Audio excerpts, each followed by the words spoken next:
Good morning students. आज हम करने जा रहे हैं poem a thing of beauty written by John Keats. इसका पहला स्टैंजा है, इसकी एक्सप्लेनेशन करेंगे साथ साथ में और इसके कॉम्प्रिहेंशन क्वेश्चन भी करेंगे। तो be attentive. A thing of beauty is a joy for ever, it's loveliness increase, it will never pass into nothingness but will keep a bower quiet for us and asleep, full of sweet dreams and health and quiet breathing. A thing of beauty is a joy forever. कवि कहता है कि सुंदरता की वस्तु हमें हमेशा आनंद देती है। इट्स लवलीनेस इंक्रीजेज, इसकी सुंदरता बढ़ती ही जाती है जैसे जैसे वक्त बीतता है। It will never pass into nothingness, और ये कभी भी ख़त्म नहीं होती है। But will keep a bower quiet for us and a sleep full of sweet dreams, बल्कि ये तो हमें उस पेड़ों के झुंड की तरह से, ठंडी छाँव की तरह से एक गहरी मीठे सपनों वाली नींद देती है, एंड हेल्थ अच्छा स्वास्थ्य देती है, एंड क्वाइट ब्रीदिंग और हमारे को ऑक्सीजन देती है एक अच्छी सांस लेने के लिए। तो कवि कहता है कि सुंदरता की चीज़ें जो हैं कभी भी नष्ट नहीं होती हैं और हमारे आनंद को बढ़ाती रहती हैं। तो इसके क्वेश्चन, पहला क्वेश्चन है वो कर लेते हैं। What has been said to be a joy forever? A joy forever क्या कहा गया है, किस चीज़ को कहा गया है? A thing of beauty has been said to be a joy forever. हमेशा के लिए जो आनंद है वो किससे मिलता है?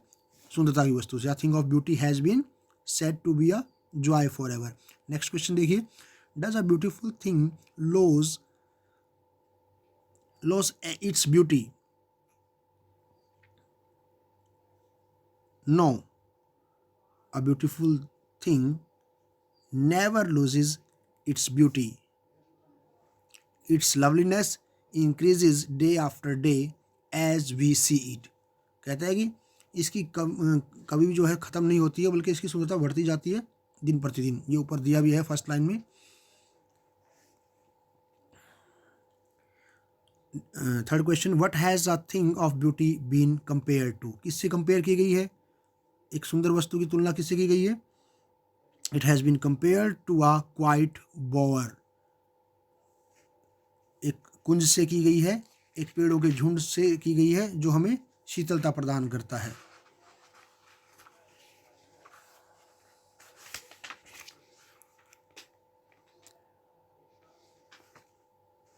नेक्स्ट क्वेश्चन है, what can a thing of beauty do for us? सुंदरता की वस्तु हमारे लिए क्या कर सकती है? एक सुंदर वस्तु हमारे लिए क्या कर सकती है, सुंदरता प्रदान करने वाली? It can give us health of the body and peace of the mind. शरीर को स्वास्थ्य और मन को जो है शांति प्रदान करती है।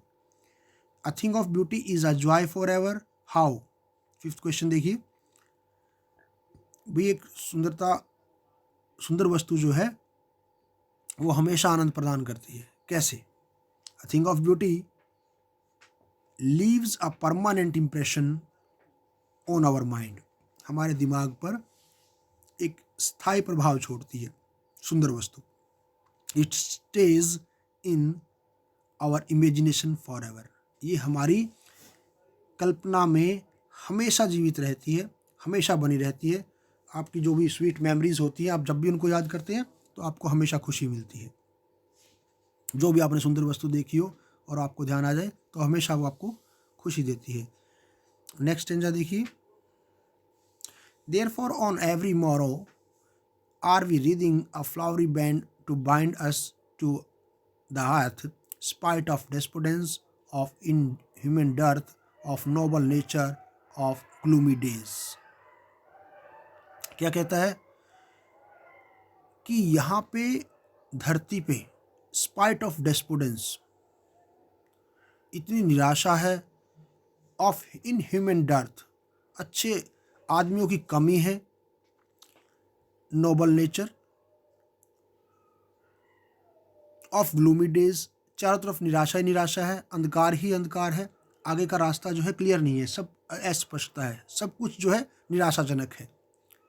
फिर भी ऑन एवरी मोरो, हर सुबह, मोरो मीन्स मॉर्निंग, हम इस उम्मीद के साथ उठते हैं, we wreathing a flowery band, हम एक फूलों का जो है माला बनाते हैं, हार बनाते हैं, to bind us to earth, जो कि हमें धरती से बांधे रखता है। यहाँ पे रीडिंग अ फ्लावरी बैंड का मीनिंग यह है भाई नई उम्मीदें और नए सपने जो हम सजाते हैं, जो रखते हैं कि आज नहीं तो कल जो है बेहतर हो जाएगा, तो जो हमें इस संसार से जोड़े हुए हैं।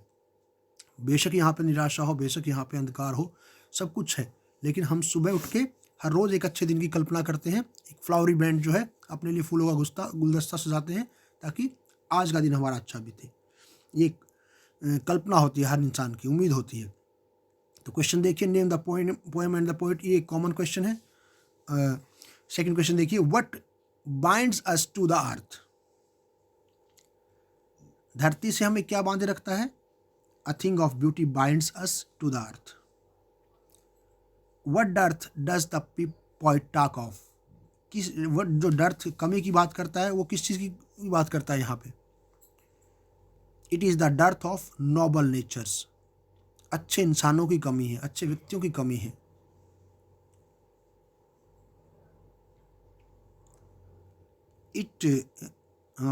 फोर्थ क्वेश्चन है, what does the poet feel about human life on this अर्थ, धरती पर मानवीय जीवन के बारे में कवि की क्या फीलिंग है, कैसा महसूस करता है?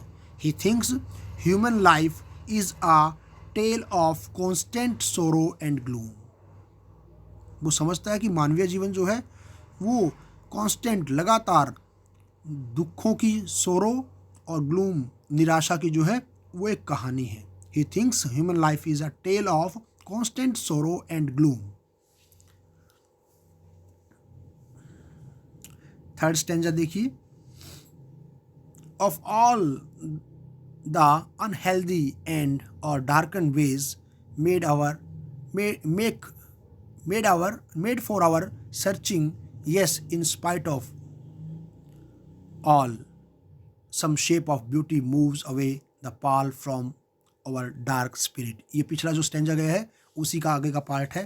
कहता है कि इतना सब कुछ बुरा बुरा होने के बावजूद और डार्कन वेज, हमारे हम अनहेल्दी है, सब कुछ अच्छा नहीं है हमारे आसपास, और हमारे रास्ते भी जो हैं वो स्पष्ट नहीं हैं, वो भी अंधियारे हैं। मेड फॉर आवर सर्चिंग, जिसमें हमें तलाश करना है, इन सब के बावजूद, yes, in spite of all, इन सब के बावजूद, some shape of beauty moves away the pall from our dark spirit, वो हमारी उस अंधेरे में हमारे आत्मा को बांधे हुए है और उसको आगे खींच के चलती है, लेके चलती है। कुछ सुंदरता की वस्तुएं, कुछ उम्मीदें, कुछ खुशी के पल जो है हमें जीने के लिए प्रेरित करते हैं। सब कुछ होने के बावजूद भी पूरा 24 घंटे की लाइफ होती है, उसमें से अगर आपको 1 घंटा भी ऐसा मिल जाता है रिफ्रेशमेंट के लिए, तो आप उस 1 घंटे में पूरी आपकी जो है संघर्ष का जो थकान है वो ख़त्म हो जाती है। तो कहता है कि एक थोड़ी सी जो शेप ऑफ ब्यूटी है, जो भी हमारे खुशी के पल हैं, वो हमें बांधे रखते हैं ज़मीन से, धरती से, हमारे जीवन से। तो क्वेश्चन देखिए, what does the poet mean by over darken ways? He means mysterious things that man fails to understand. हमारे जीवन में बहुत सारी रहस्यमय घटना होती हैं और जिसको हम सफल नहीं हो पाते हैं समझने में, उनको उसने ओवर डार्कन कहा है। ओवर डार्कन मतलब अगले पल, नेक्स्ट मोमेंट क्या हो सकता है हमें किसी को नहीं पता है, क्या चीज़ कहाँ से निकल के आएंगी, हम अभी कैसे हैं हमें नहीं पता है, लेकिन फिर भी हम उम्मीद बांधते हैं 100 वर्षों की।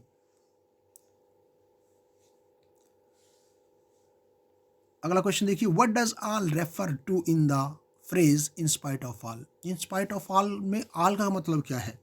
The word all here refers to all the gloom and sadness in man's life. All का मतलब है कि वो all the gloom and sadness in man's life, सारी की सारी उदासी और जो अंधकार है उसके बारे में बात कर, निराशा है जो उसके बारे में बात कर रहा है। The words all here refers to all gloom and sadness, वो सारी निराशा और वो उदासी जो है इन मैन्स लाइफ, आदमी के जीवन में। What does some shape of beauty do? और शेप ऑफ ब्यूटी, अच्छी जो सुंदरता की चीज़ें हैं, अच्छे आकार वाली चीज़ें, वो क्या करती हैं? It removes the sadness from our heart, हमारे हृदय से ये उदासी को मिटा देती हैं। It removes the sadness from our heart. अगला क्वेश्चन देखिए, what idea does the poet want to convey in these lines, क्या आइडिया, मेन आइडिया क्या है इस का जो है पोइट का इसमें। The poet means to say that in spite of all sadness and gloom on this अर्थ, पूरी धरती पर निराशा और उदासी के होने के बावजूद, man remains bound to the earth, आदमी फिर भी भूमि से, धरती से, धरा से जुड़ा रहता है, because of the things that are beautiful, केवल उन वस्तुओं के कारण जो सुंदर हैं, जो अच्छी हैं, जो उसको आकर्षित करती हैं, वो यहाँ पे जीवन जीना चाहता है।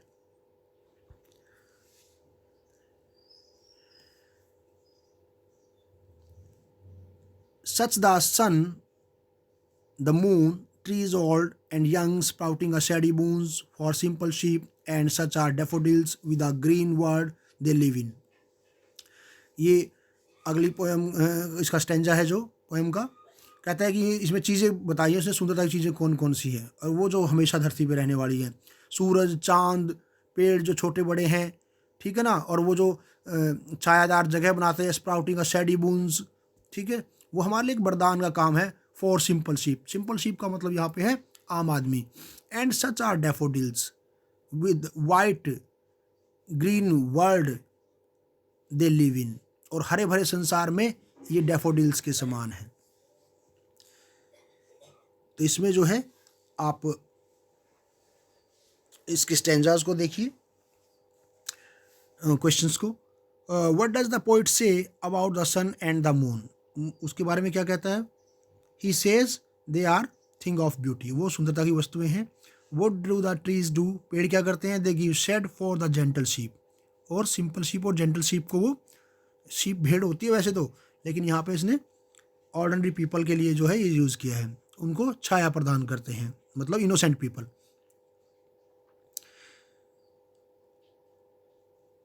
What where do daffodil lives, daffodil कहाँ उगते हैं। They live in green world, हरे भरे संसार में होते हैं वो, हरे भरे मैदान में। What is the common about the things that the poet has listed in these lines, क्या ऐसी कॉमन बात है जो वस्तु के बारे में कवि ने यहाँ पे बताई है। ये जो ऊपर आपको लिस्ट दिखाई देती है, they are all things of beauty, सारी की सारी सुंदरता की ही वस्तुएं, सुंदर वस्तुएं हैं जो कवि ने यहाँ पे बताई हैं। कोई भी जो ऐसी वस्तु का जिक्र नहीं किया जो निराशाजनक हो। फिफ्थ, एंड क्लियर रील्स, और साफ पानी के झरने, that for themselves a cooling covert make, जो अपने लिए भी एक शीतलता भरा वातावरण जो है तैयार करते हैं। मतलब दूसरों को तो पोषित करते ही हैं वो, लेकिन उसको पोषित करने के साथ साथ वो अपने लिए भी एक आवरण बना लेते हैं। उन झरनों की बात कर रहा है। Giants against the hot season the mid forest brake, जंगल के ठीक बीच में गर्मियों के सीजन में अपने लिए भी वो कूलिंग प्लेस बना लेते हैं, वो झरने जो होते हैं। रिच विद ये अगेंस्ट जो है, ये अगेंस्ट शब्द से आया है। Rich with sprinkling of fair musk rose blooms, और जिनके बीच में बहुत ही जो मस्क रोज के जो फूल्स हैं वो खिले रहते हैं।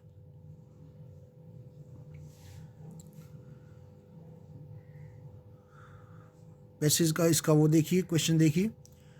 What do clear rills do, क्या करते हैं clear reels.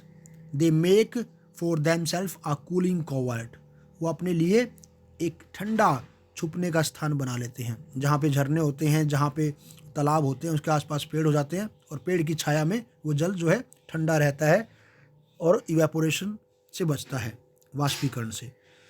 What protects rills from the hot season, और झरनों को हॉट सीजन से कौन प्रोटेक्ट करता है। A covert protects rills from the hot season, एक ऐसा छुपा हुआ स्थान, यानी कि एक growth of the thick low bushes, उसके चारों ओर जो बहुत ही गहरी और घनी पेड़ और झाड़ियाँ उग जाती हैं वो। A covert protects rills from the hot season. What is the forest brake rich with? Forest brake किससे भरे होते हैं, किससे भरपूर होते हैं? It is rich with lovely musk roses growing here and there.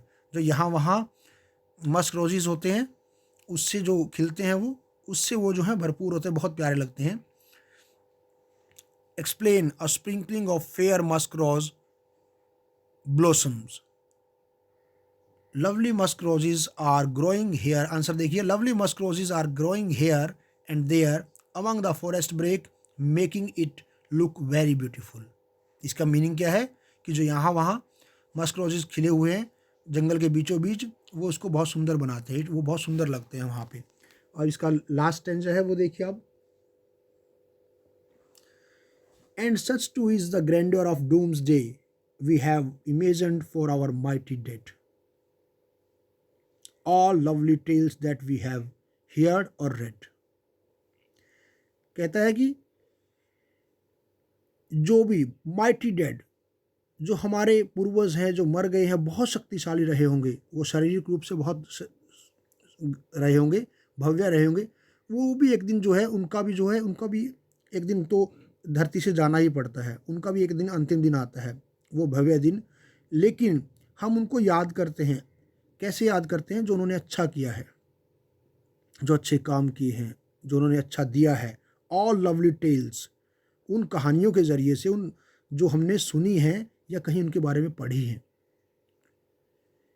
N endless fountain of immortal drink pouring us on to the on to us from the heaven's brink. और कहता है कि ये सारी की सारी जो चीज़ें हैं, ये ऐसा लगता है ये कभी समाप्त होने वाली नहीं है। ऐसा लगता है कोई स्वर्ग से, जैसे एक झरने से हमारे ऊपर ये डाल रहा, उड़ेल रहा हो, और ये झरना जो सुंदरता का है ये हमेशा बना रहेगा धरती पर, और हमें ऐसे ही सुखद पल, सुखद क्षण जो है देता रहेगा अनंत काल तक। ये जो है एंडलेस जो है फाउंटेन, ये अमरत्व प्रदान करता रहेगा और ये झरना चलता रहेगा, और जब तक संसार रहेगा तब तक हमें सुखद क्षण की अनुभूति होती रहेगी। Name the poem and the poet, ये फर्स्ट क्वेश्चन है। सेकंड क्वेश्चन देखिए, what does the poet say about the grandeur of our mighty dead? It is the grandeur of being rewarded by God on day of the judgement. कहता है कि उन्होंने जो अच्छे काम किए हैं उनको रिवार्ड किया जाएगा गॉड से अंतिम दिन पे, जब उनका अंतिम दिन आएगा, डे ऑफ डूम्स, यानी उनका जब जजमेंट का दिन आएगा। तो कहता है कि शरीर कितना भी शक्तिशाली रहा हो किसी का, कैसा भी रहा हो, लेकिन उसके जो काम है, जो उसके कार्य हैं, जो उसने अच्छा किया है, उसके लिए उसको रिवार्डेड किया जाएगा। जो उसने अपना धरती को बनाए रखने में, अच्छा करने में, सुंदर बनाने में योगदान दिया, वो उसका काम आएगा। What is the remarkable about the lovely tales heard or read by us? और यहाँ पे कहा गया है उन स्टोरीज के बारे में जो हमने सुनी है, वो क्या कहा गया है उसके बारे में? They are like an endless fountain of immortal drink pouring us on to us from the heaven's brink. उनके बारे में कहा गया है कि वो तो एक अनंत काल तक चलने वाले, स्वर्ग से जैसे कोई झरना है, अनंत काल तक चलने वाले स्वर्ग से, हेवंस ब्रिंक स्वर्ग के छोर से जो हमारे ऊपर उड़ेला जा रहा है, ऐसा इमोर्टल ड्रिंक, अमरत्व प्रदान करने वाला ऐसा पेय पदार्थ, पीने का पदार्थ जो है वो हमें मिल रहा है वहाँ से, और हम उसका आनंद उठा रहे हैं, और जब तक संसार रहेगा हम उठाते रहेंगे। What effect does that immortal drink produce on us? और हमारे ऊपर कैसा असर डालता है वो immortal drink? It becomes a source of Joy for ever.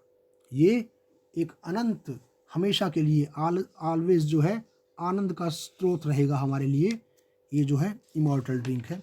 कवि ने इसके बारे में वर्णन किया है। ये पोएम थी आपकी, और इसमें कुछ इंपॉर्टेंट क्वेश्चंस हैं, वो एक बार आप उनमें नज़र डाल लीजिए, और ये क्वेश्चन आपको नोट भी करने हैं और लिखने भी। यही इंपॉर्टेंट क्वेश्चन है। बाकी पोएम में इनका पूरा का पूरा जो है वो एक्सप्लेनेशन पूरी आ गई है, पूरी पोएम मैंने पढ़ा दी है, सेम एक्सप्लेनेशन क्वेश्चंस में है।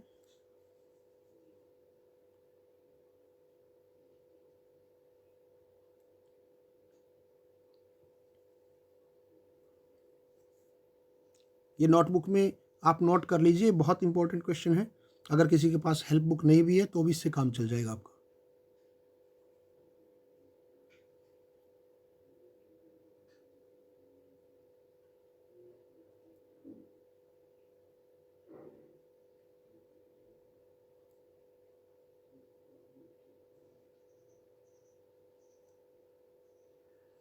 यही क्वेश्चन थे आपके, ये आपको करने हैं, नोटबुक में नोट कर लें और लर्न कर लें। इससे आपकी पूरी पोएम कंप्लीट हो जाती है। मिलते हैं नेक्स्ट क्लास में। Thank you, having good day.